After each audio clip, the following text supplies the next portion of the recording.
बोलो वृंदावन बिहारी लाल की, श्री राधा रमण लाल की, श्री राधा वल्लभ लाल की, प्यारे राधा गिरधर लाल की, श्रीमद् भागवत महापुराण की, पुरुषोत्तम मास की, सब संतन की, सब भक्तन की, सब विप्रन की, 84 कोस ब्रजमंडल धाम की, गिरिराज धरण की, श्याम सुंदर श्री यमुने महारानी की, भाष्यकार शेषावतार श्री रामानुस्वामी जी महाराज की,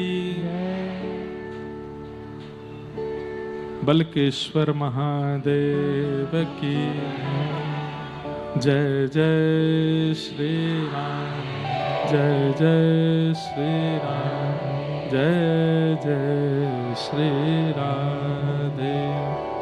श्री जगन्नाथ महाप्रभु की परम मंगल में प्रात प्रकलेश्वर अकारण करुणा वरुणालय भक्तवांछा कल्पतरु तड़ित विनिंदित पीतांबरधारी श्री बालकृष्ण प्रभु की वांगमयी शब्दमयी वाणीमयी प्रतिमूर्ति हम आप सबके मध्य में विराजमान श्रीमद् भागवत महापुराण को बारंबार प्रणाम। मंच पर विराजमान समस्त विप्रवृंद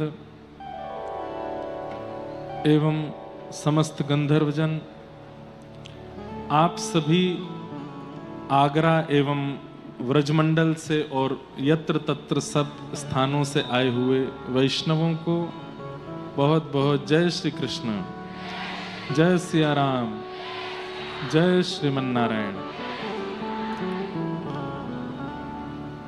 महादेव की अतिशय कृपा, श्री बलकेश्वर महादेव जिनके पावन आशीर्वाद से हम आप सब लोग आगरा में कथा का श्रवण लाभ प्राप्त कर रहे हैं। जैसा मुझे बताया गया कि आगरा के चारों कोने में महादेव के दिव्य स्वरूप विराजमान हैं। श्री कपिल नागर जी जिनके पावन सद्भाव से हम आप सब लोग इस मंगलमयी कथा का श्रवण लाभ प्राप्त कर रहे हैं, ऐसे बलकेश्वर महादेव को बारंबार प्रणाम करते हैं।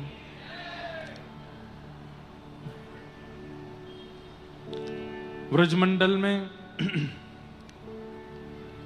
आसपास क्षेत्रों में इतनी कथाएं हुई, लेकिन आज तक आगरा आने का अवसर नहीं मिला।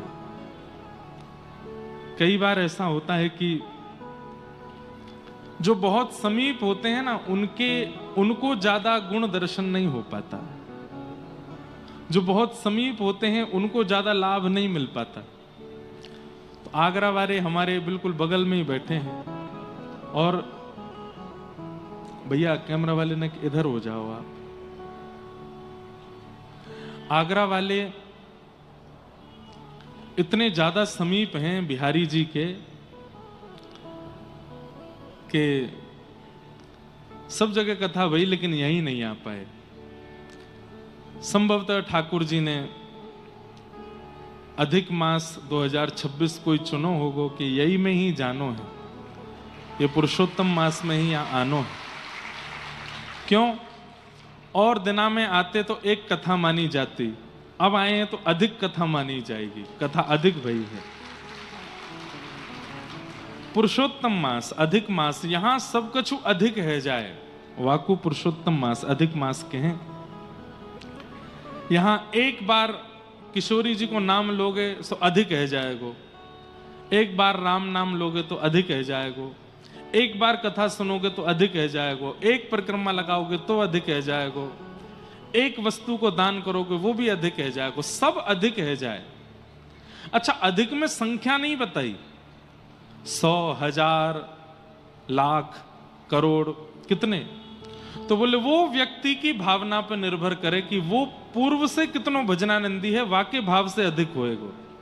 जैसे सामान्य से सामान्य जो कभी भजन नहीं करे, कभी परिक्रमा नहीं करे, कभी मंदिर नहीं जावे, कभी कथा नहीं सुने, वो भी यदि अधिक मास में, पुरुषोत्तम मास में भजन करन लगे तो वाको 1 गुणा 100 से है जाएगो, तो 100 गुणा बढ़ेगो सामान्य व्यक्ति को।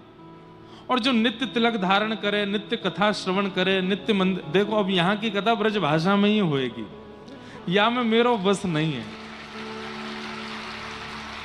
और जगह लोग कह कह के हार जाएं कि महाराज जी ब्रज भाषा में कथा करो, पर वहां निकरे ही ना है। भैया बीज पुष्पित, फलित और वृक्षित उपजाऊ जमीन में ही होता है। जो उपजाऊ जमीन होगी वहां बीज लगाओगे तो वृक्ष भी निकलेगा, फल भी निकलेगा, रस भी निकलेगा। तो ये ब्रजमंडल की भूमि ऐसी है कि यहाँ कथा करवे के काजे कोई और भाषा को प्रयोग हो ही ना है, ब्रज भाषा ही निकले। तो या में आप ये मान सको कि आप सबको हृदय उपजाऊ है या हमारे ब्रज भाषा प्रकट है रही है। तो मैं अपनी बात को निवेदन करूं, जो सामान्य है वो भी अधिक में 100 गुणा प्राप्त करेगो, लेकिन जो नित्य मंदिर जावे, नित्य कथा श्रवण करे, नित्य किशोरी जी की सेवा करे, नित्य अपने ठाकुर जी की सेवा करे, वाको कितनो अधिक होएगो ये ठाकुर जी के हाथ में। कर्मण्येवाधिकारस्ते मां फलेषु कदाचन। ठाकुर जी कह रहे हैं तुम कर्म करो, फल मेरे हाथ में है। तो जो नित्य सेवा कथा श्रवण आदि आदि क्रमन में रहे में, उनको कितनो अधिक होएगो ये ठाकुर जी जाने। लेकिन हाँ यूं है 100 से तो अधिक ही होएगो। तो ये कथा श्रवण कर रहे हैं 7 दिन की कथा, तो 100 कथान को फल मिलना तो मिनिमम है। जो यहाँ नित्य सेवा करवे वाले बैठे हैं, नित्य पूजन करवे वाले बैठे हैं, नित्य ध्यान करवे वाले बैठे हैं, नित्य जप करवे वाले बैठे हैं, उनको कितनो अधिक होएगा ये तो ठाकुर जी जाने, ये तो ठाकुर जी की कृपा है। ऐसे अधिक मास में, पुरुषोत्तम मास में हम कई जगह याकू मलमास कहो जाए, और मलमास के भाव से कोई नए काम, विवाह आदि आदि आदि कई क्रिया या मास में ना हो में। लेकिन हमारे ठाकुर जी इतने करुणामयी हैं, अकारण करुणा वरुणालय हैं। ये जीवन को स्वीकार करें, ये जानवरन को स्वीकार करें, ये पशु पक्षीन को स्वीकार करें, इनने ऐसे महीना को भी स्वीकार कियो जाकू सब मलमास के हैं। महीना रोतो रोतो ठाकुर जी के पास गयो और बोलो आपने मेरो निर्माण काई को कियो? मलमास मेरो नाम रखो है, काय को मेरो निर्माण कियो? ताकि सब लोग, या में कोई मुहूर्त नहीं है, या में कोई विवाह नहीं है, या में कोई शुभ कर्म नहीं है, ऐसे मास को निर्माण कियो क्यों? केवल एक राक्षस हिरण्यकश्यप को मारने के लिए? तब ठाकुर जी को दया आ गई। ठाकुर जी बोले अरे भैया तू रोवे मत, मैं सबन को स्वीकार करूं, मैं तो को भी स्वीकार करूंगा। आज के बाद तो को जो मलमास केगो वाको पुण्य क्षीण है जाएगो। तेरो नाम आज से पुरुषोत्तम मास है, मैं पुरुषोत्तम और तेरो नाम भी पुरुषोत्तम।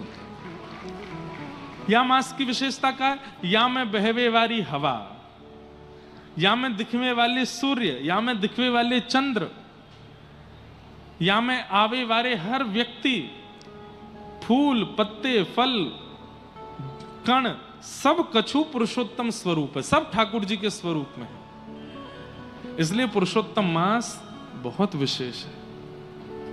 लेकिन इस मास की विशेषता यह है कि इस मास में और कुछ नहीं करना, केवल भजन करो, केवल ठाकुर जी को भजन करो, घर में उत्सव करो, आम मनोरथ करो, नौका विहार करो, फूल बंगला करो, ठाकुर जी के चंदन उत्सव करो, नित्य उत्सव। 1 महीना तक जितना हो सके ठाकुर जी को मुखोल्लास करो, ठाकुर जी को प्रसन्न करो।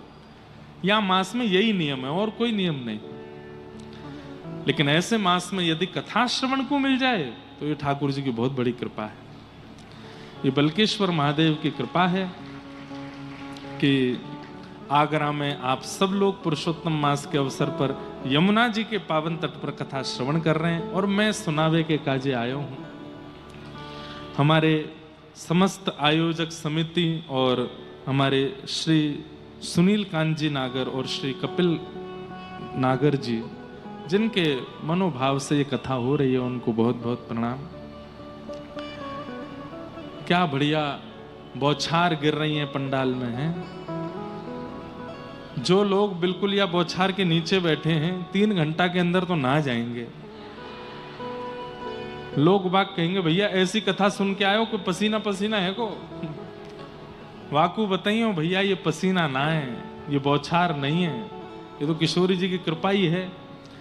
कृपा दिखे ना है, लेकिन यही बौछार यही फुब्बारे बाहर लगे होते तो सामान्य फुब्बारो है, सामान्य बौछार है, लेकिन कथा में लगो है तो हम याकू कृपा ही मानेंगे, किशोरी जी की कृपा ही है, यही बरस रही है। याकू जितना है सके ले लो। सब लोग यहाँ बैठे हैं, कई लोग बाहर खड़े हैं, आप सब भी भीतर आए जाओ, जहां जगह मिले वहां बैठ जाओ, और जगह नहीं है तो बाहर ही बैठ जाओ। ये पुराण संहिता है, श्रीमद् भागवत संहिता, सम्यक हितम यासा संहिता, जो सबका हित करती है। खड़े होकर के सुन रहे हैं, बैठ करके सुन रहे हैं, लेट करके सुन रहे हैं, और धीमे से कहूं तो सो करके सुन रहे हैं उनको भी कल्याण है।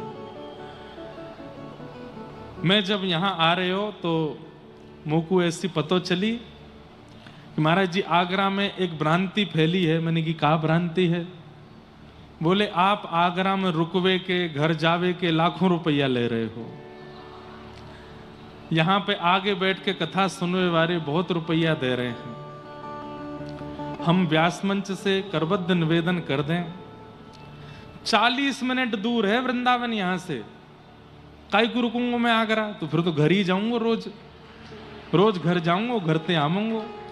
भैया वैसे हमें वृंदावन रहवे को मिले ना है, जैसे तैसे तो अवसर मिलो है, तो काय को चूके, रोज जामेंगे वृंदावन और श्री धाम जाकर के वहां अपने घर ही निवास करेंगे, राधा कृष्ण लाल जी के उत्सव करेंगे, तब यहां आएंगे।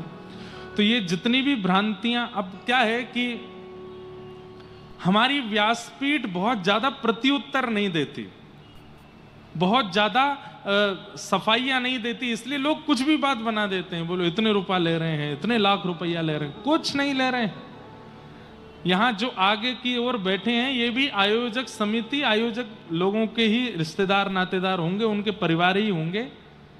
बाकी कल हम एक और थोड़ी सी यहाँ में व्यवस्था कराएंगे कि नेक और आगे खिसक के आओ, ताकि पीछे वाले लोगों को और बैठने को मिले। और कोई सामान्य और विशेष कथा में नहीं होना चाहिए। कथा में विशेष केवल ठाकुर जी हैं और सामान्य सारे श्रोता। इसलिए हमारी उन लोगों से प्रार्थना जो आगे बैठे हैं, 4 बजे से कथा है तो आप 2:30 बजे आ जाओ, आकर के अपना स्थान ग्रहण करो। और ये बीच में जो बैरिकेटिंग लगी है ये नेक और आगे की तरफ हो जाए, ताकि पीछे वाले लोगों को और पास आने को अवसर मिले। हाँ, 2-3 स्क्रीन लग तो रही हैं, एक और वहां पीछे की तरफ और लग जाए तो और बढ़िया रहेगा। सबको दर्शन होना चाहिए। अभी लगभग हमारी कथाओं में ऐसा हो जाता है कि कहीं पर वीआईपी पास है, कहीं पर वीवीआईपी पास है। ये वीआईपी वीवीआईपी पास, नाम वीआईपी वीवीआईपी मत रखो, बस पास दे दो। ये परिवार के जन हैं, ये आयोजक परिवार के हैं, ये कार्यकर्ता परिवार के हैं। अब भाई जो लोग मेहनत कर रहे हैं, परिश्रम कर रहे हैं, पंडाल बनवा रहे हैं, सब उनके परिवार के लोगों को बैठने का स्थान तो आगे मिलेगा। उससे आप लोग नाराज मत हुआ करो कि ये आगे क्यों बैठे। लेकिन फिर भी वो ऐसे निर्मित होना चाहिए कि पीछे वालों को ये ना लगे कि हम सामान्य हैं और वो आगे वाले वीआईपी है। नहीं, सबको लगे कि हम सब एक हैं। और जब ये भावना कथा में बनेगी ना, तो वक्ता की वाणी अपने आप चित्त में उतरने लगेगी, वक्ता की वाणी अपने आप समाधान करने लगेगी। तो हमने एक डायग्राम बनाया है, अपने पंडित जी को दिया है कि जो रेलिंग है वो इस प्रकार से लगाई जाए। आज रात्रि में उस प्रकार से ही बैठने की व्यवस्था बनेगी। तो जो आयोजक मंडल हैं उनको भी आगे बैठने को मिल जाएगा, और जो पीछे वाले हैं उनको भी ऐसा नहीं लगेगा कि भाई हमने कुछ नहीं किया, सुनने आए तो हम पीछे बैठे। नहीं, सब सामान्य। तो कल से वो व्यवस्था भी हम यहां करवाएंगे। बाकी जितनी भी भ्रांतियां फैल रही हैं, और यदि आपसे कोई पैसे मांग रहा है तो आप सीधे हमारे व्यास मंच पर लिख के भिजवा सकते हो, हमने इतने रुपए दिए हैं, हमसे इतने पैसे आगे बैठने के मांगे गए हैं। अगर ऐसी कोई खबर हमको मिली तो हम मंच से या फिर पीछे जाकर के उसके ऊपर कार्रवाई करेंगे। ऐसा हो नहीं सकता है।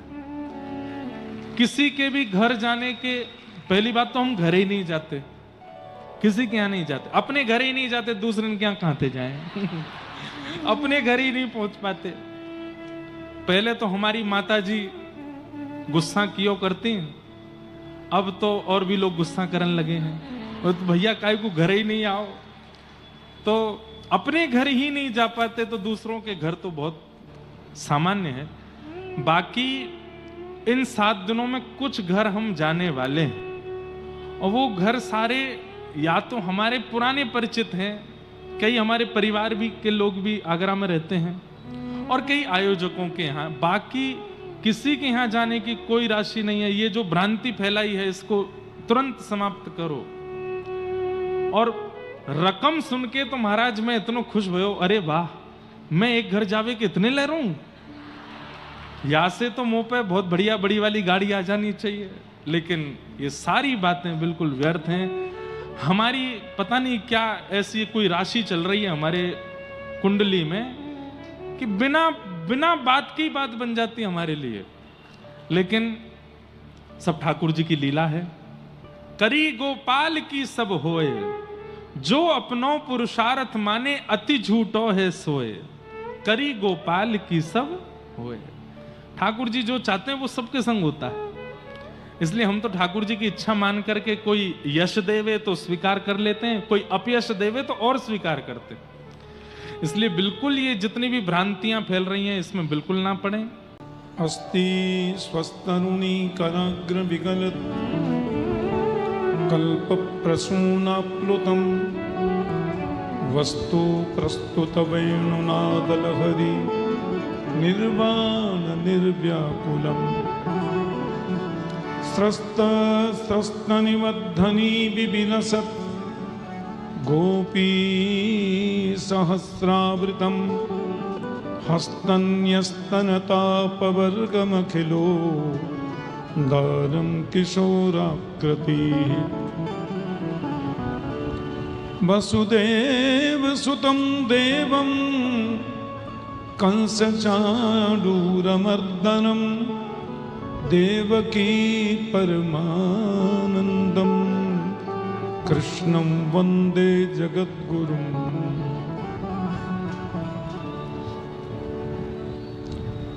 बहुत आनंद, अत्यंत हर्ष की पवित्रतम अनुभूति हो रही है।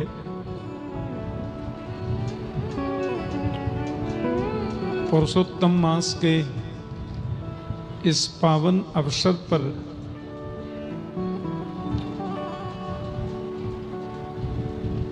भगवान बलकेश्वर महादेव जी की आज्ञा और कृपा से, उनके आशीष से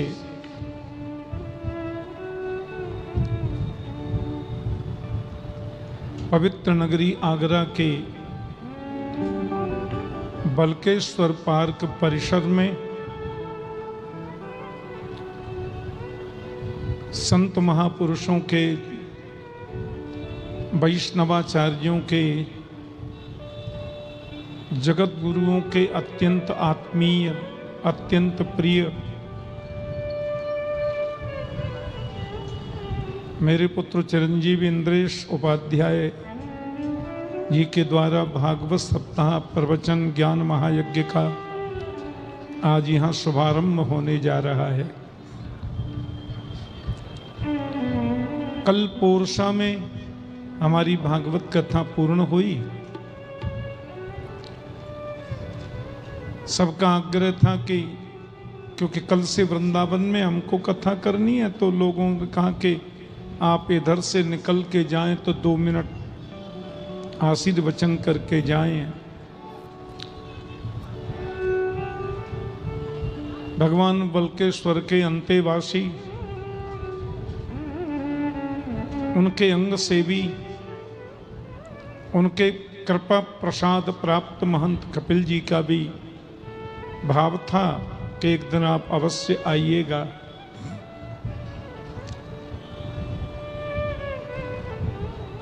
हम लोग सनातनी हैं, वैदिक सनातन धर्मी हिंदू हैं।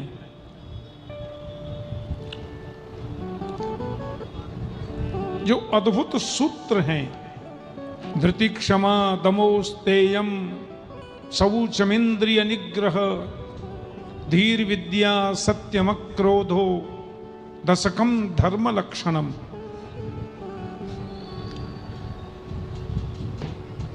भगवान वेदव्यास ने जब पुराणों की रचना की और जब श्रीमद् भागवत जी की रचना पूर्ण हुई, यत एतत् निश्वसितम ऋग्वेदो यजुर्वेदो सामवेदो अथर्वांगिरसः इतिहास पुराणानि वेदानां पंचमो वेद। परमात्मा श्रीमन नारायण के निश्वास से वेद प्रकट हुए। वेद किसी मनुष्य की कृति नहीं है, वेद किसी ऋषि की रचना नहीं है, वेद भगवान के श्वासों से प्रकट हुए। जाकर श्वास वेद श्रुतिचारी सो हरि पढ़हि अचरज भारी।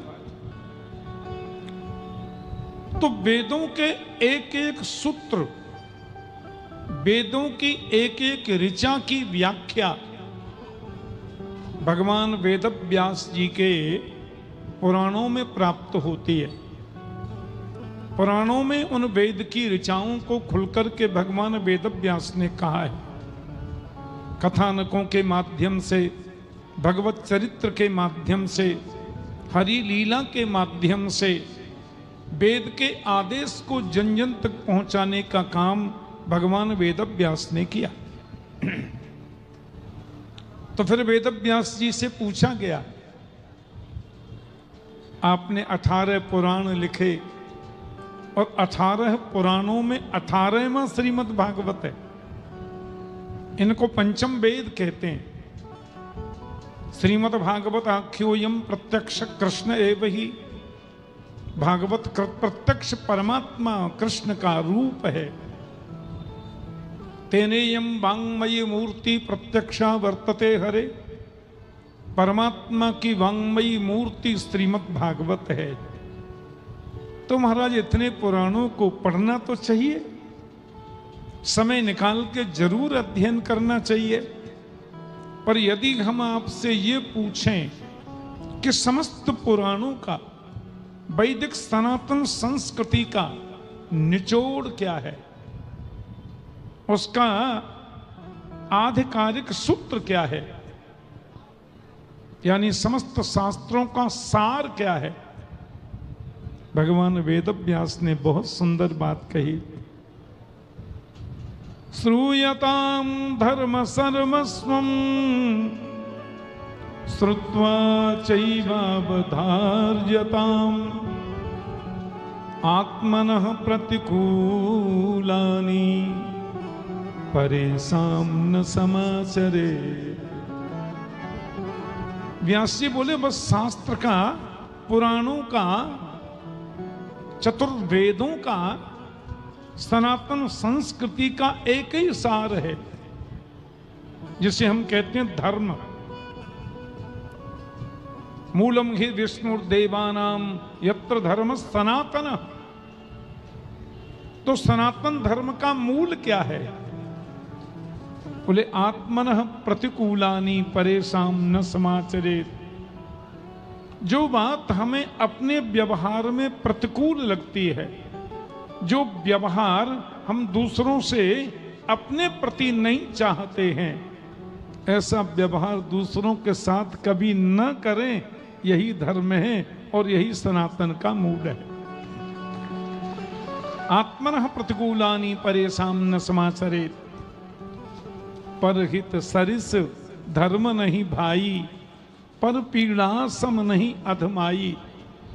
दूसरे का हित करना, तुलसी या संसार में सबसे मिलिए धाय, ना जाने के ही रूप में नारायण मिल जाए। संसार में सबसे प्रेम करें, क्योंकि सबके अंतर हृदय में गोविंद बैठा है। ईश्वर सर्वभूतानां हृदय सेर्जुन तिष्ठति, भ्रामयन् सर्वभूतानि यंत्रारूढ़ानि मायया। प्राणी मात्र के हृदय में ईश्वर वास करता है, सब में वो रहता है।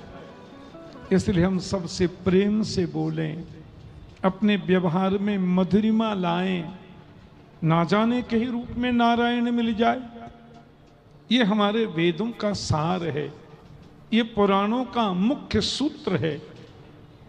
बहुत आनंद की पवित्र अनुभूति मुझे हुई। हमारे ब्रजमंडल के द्वार पे ही तो है आगरा, बस यहां से ब्रज शुरू हो जाता तो यहाँ की संस्कृति, यहाँ की भाषा, बोलचाल सब ब्रजभाषा ही तो है।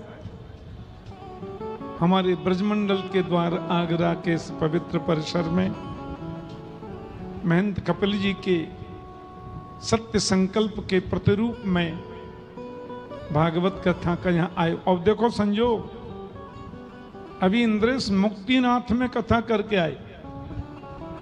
ऐसी दुर्गम जगह पूछो मत, और ऐसी अद्भुत स्थिति। हम लोग शालिग्राम की पूजा करते हैं ना, शालिग्राम को वेदों में हिरण्यगर्भ कहा है।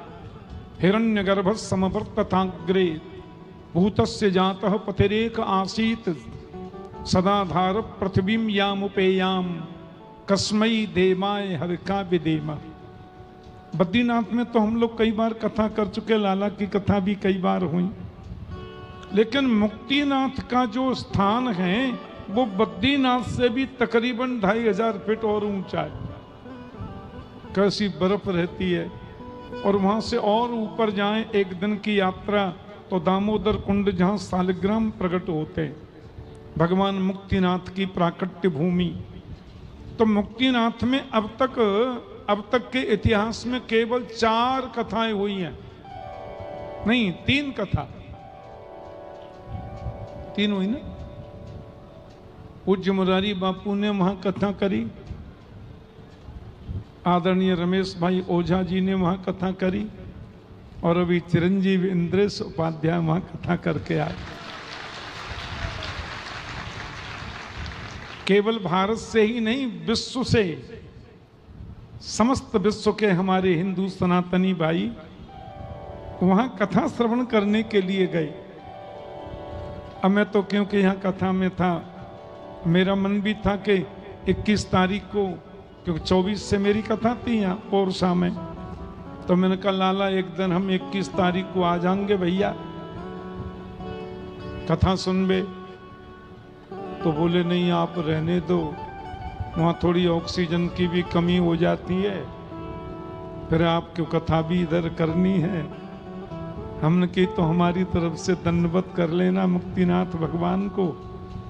जब प्रधानमंत्री जी वहाँ गए थे तो हमने तो टीवी में देखे थे, अब कभी भगवान संजोग मिलाएगा तो दर्शन करेंगे।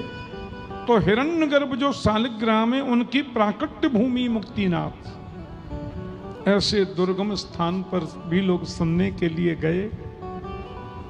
भगवान की बड़ी कृपा है, इंद्रेश के ऊपर गोविंद की विशेष कृपा, गिरधर लाल का खूब खूब आशीर्वाद, संतों की महती कृपा, और सबसे बड़ी तो भक्तों का आशीष है। भक्तों की शुभकामनाएं लाला के साथ में हमेशा रहती हैं, आपके मध्य में। और 10 वर्ष हो गए इंद्रेश को भागवत कथा करते करते। संपूर्ण विश्व में कथाओं के लिए जाना होता है, पर ब्रज की बगल में आगरा में पहली बार कथा कर रहे हैं, ये मुझे जान करके है। तो आप लोग खूब कथा का आनंद लें। आप लोग खूब कथा का अमृत पान करें, जीवन का लाभ प्राप्त करें और अपनी शुभकामनाएं अपने हृदयाशीष से ऐसा कुछ प्रभु से प्रार्थना करें कि लाला इंद्रेश इसी प्रकार से वैदिक सनातन संस्कृति का प्रचार प्रसार और सनातन संस्कृति की वास्तविक जो स्थिति है, वास्तविक जो उसके सूत्र हैं, उनको उससे लोगों को चलने के लिए प्रेरित कर सकें और लोग उस पर चल करके जीवन का परम लाभ प्राप्त कर सकें। इसके लिए आप सब दुआएं करेंगे, सब मन की कामनाएं प्रस्तुत करेंगे, ऐसी मेरी अभिप्सा है। आयोजक मंडल के जितने भी सदस्य हैं उन सबको हमारा अनंत अनंत अनंत शुभकामना शीश और श्रीमान हमारे महंत जी कपिल जी के प्रति भी बहुत बहुत शुभकामना और प्रणाम। जय श्री कृष्ण।